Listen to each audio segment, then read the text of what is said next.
मेरे एपिसोड्स में प्यार बरसाते बरसाते कमेंट जरूर कीजिए। आगे की कहानी।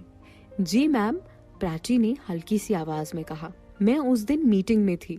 हर बार की तरह मीटिंग रूम में इस बार मैनेजमेंट, एमडी, प्रिंसिपल और सारे लेक्चरर मौजूद थे। मैं विक्रम के बगल में एक ही बेंच पर बैठी थी। विक्रम उस वक्त मीटिंग में कोई भी प्रतिक्रिया नहीं दे रहा था। वो बस अपने फोन से कुछ फोटोज डिलीट करने में जुटा हुआ था। मैंने हल्का सा झुककर उसके फोन में एक नजर दौड़ाई तो मुझे समझ आया कि इसमें से कुछ फोटोज में आयशा, शीला एक साथ हैं और विक्रम तो उन सारी फोटोज को डिलीट कर रहा है। और अगर ऐसा हो गया तो सारे सबूत मिट जाएंगे। ये सोचते हुए मैंने जानबूझ के मेरे पास रखे हुए कॉफी के कप को उठाकर उनकी पैंट पर कॉफी गिरा दी। कॉफी गिरते ही वो मुझ पर चिल्लाए। मैंने उन्हें सॉरी कहा। उसके बाद वो वॉशरूम चले गए पर अपना फोन वहीं छोड़ गए। मैंने मौके का फायदा उठाकर धीरे से उनकी टेबल से अपना फोन उठाया और फोन में अपना नंबर सेव कर लिया। वो फोटोज व्हाट्सएप से अपने नंबर पर भेज दी और उसके बाद अपना नंबर और सारी डिटेल उनके फोन से डिलीट कर दी। प्राची ये सुनकर मुस्कुराई और बोली, थैंक यू, आपने वो कर दिखाया जो शायद मैं कभी नहीं कर पाती। पर क्या आपको लगता है कि आयशा ने जो भी कहा वो सच है? आयशा ने जो भी कहा है वो सब सच है।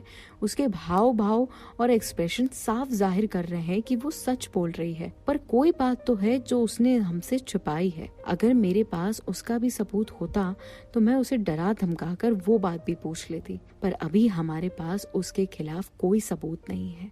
हाँ, लेकिन एक बात समझ में नहीं आई, आयशा तो निर्दोष है।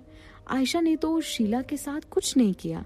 तो फिर शीला के साथ जो भी हुआ वो कब और कैसे हुआ? ये देखते हुए प्राची का दिमाग घूमा और फिर अपना फोन खोलकर वो मिस सलोनी को वापस से वही फोटोज दिखाकर बोली, मैम आपने ध्यान दिया, इन सारी फोटोज में शीला के पीछे एक आदमी खड़ा हुआ है। शीला जहाँ भी है एक आदमी उसके पीछे है। इसका मतलब ये आदमी शीला का पीछा कर रहा था। हाँ प्राची, ये चीज तो मैंने ध्यान ही नहीं दी। मिस सलोनी ने प्राची के हाथों से फोन लिया और अपने हाथों में वो फोन पकड़कर ध्यान से फोटोज देखने लगी। फिर वापस से फोन को प्राची के हाथ में सौंप कर बोली, कुछ तो है जो हम चाह कर भी नहीं देख पा रहे हैं। हाँ मैम, जो हम सबसे छुप कर रखा हुआ है। अच्छा मैम, कॉलेज का टाइम हो रहा है। विक्रम सर के लेक्चर के लिए मुझे जाना होगा।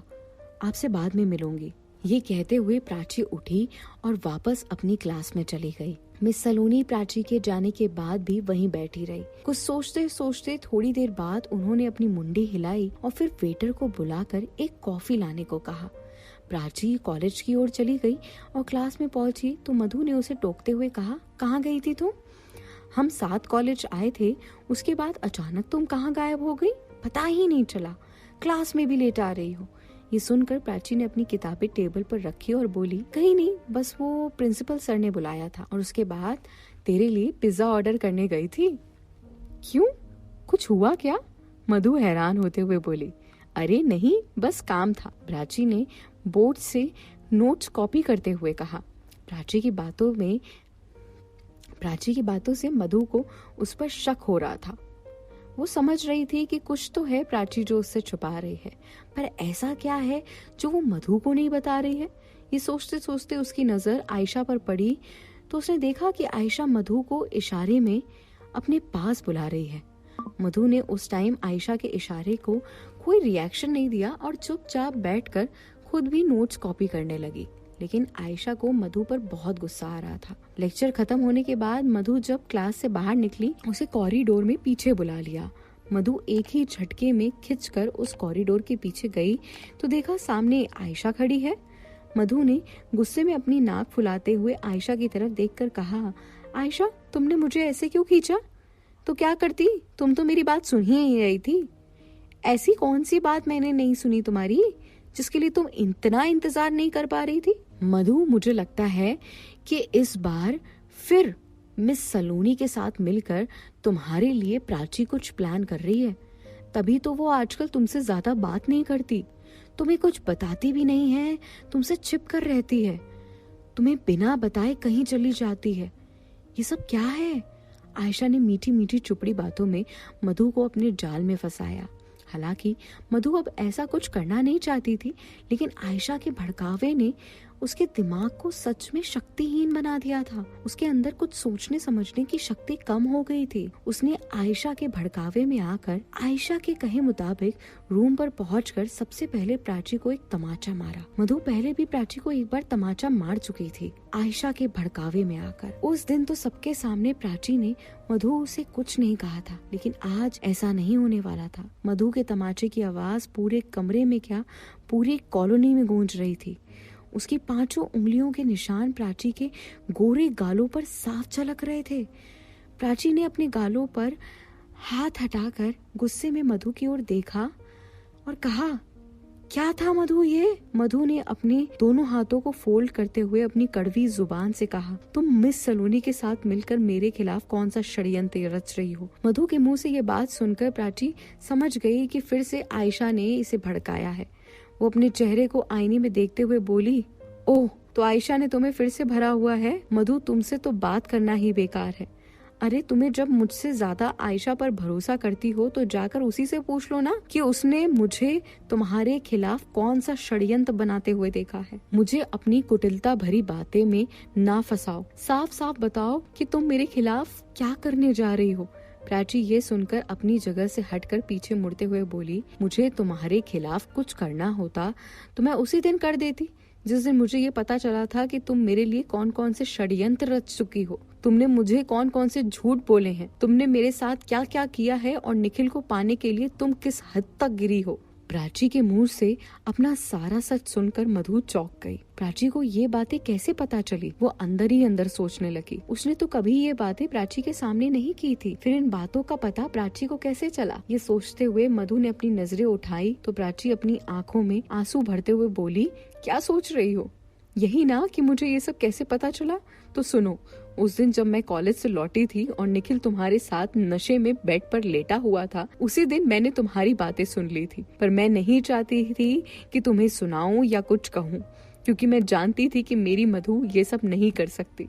जरूर किसी ने उसे भड़काया है, इसीलिए मैं तुम्हें अपनी दोस्ती की बातें याद दिलाना चाहती थी, जिससे तुम फिर से वापस वही मधु बन जाओ। मैं तुम्हें पार्क इसलिए ले गई थी ताकि तुम हमारी दोस्ती याद कर पाओ। मैं तुम्हें और अपनी दोस्त मधु को वापस पाना चाहती थी।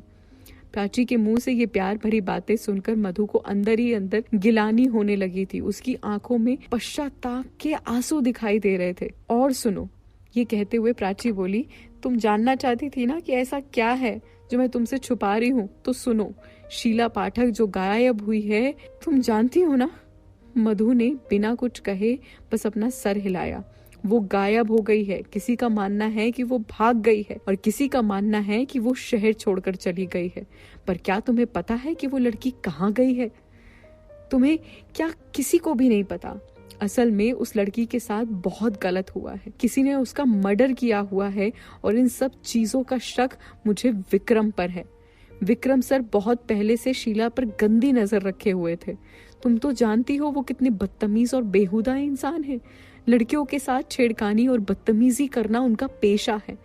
ऐसे में मैंने उनकी कंप्लेन एमडी से की तो एमडी ने मुझे साफ कह दिया कि अगर मैं गलत साबित हुई तो मुझे कॉलेज से निकाल देंगे। मेरा तो करियर, सपना, फ्यूचर सब दांव पर लगा हुआ है और इन सब चीजों के चलते मुझे आयशा पर शक हुआ। तुम्हें पता है, जिस आयशा पर तुम इतना भरोसा करती हो वो आयशा शीला के मर्डर में भागीदार है। वो शीला को लेकर हेवन एंड हेल बार गई थी। और मधु, मैं तुमसे हमेशा से इसीलिए कहती थी कि इंसान को पहले जांच परख लो। देखो, तुमने आज आयशा के कारण अपनी सबसे प्यारी दोस्त को खो दिया है। आज के बाद मुझे कभी दोस्त कहकर नहीं बुलाना। मधु, मत बुलाना।